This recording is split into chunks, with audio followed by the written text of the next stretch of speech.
नमस्कार ओडिशा नववर्षर हार्दिक शुभकामना एवं अभिनंदन समस्त को।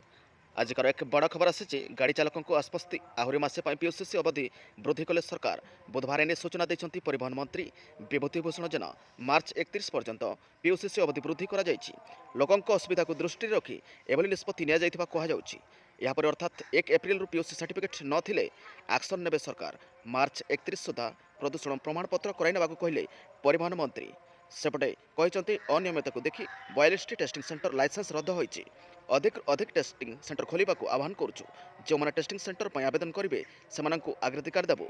तेबे वर्तमान गाड़ीर प्रदूषण जांच जनसाधारण समस्या को दृष्टि रखी वाणिज्य और परिवहन मंत्री निर्देश में अवधि वृद्धि कर अवधि मध्य मोटरयान आईन अनुजाई वैध प्रदूषण प्रमाणपत्र नथिबा गाड़ी प्रदूषण जांच कराइने विभाग पक्षर अनुरोध कर अवधि को वृद्धि कर जनसाधारण तीव्रत न हो सुविधा जांच कराइबे बोली आशा कर भिडियो को शेयर कर दिंतु और चैनल को नया कर सब्सक्राइब कर दिंतु।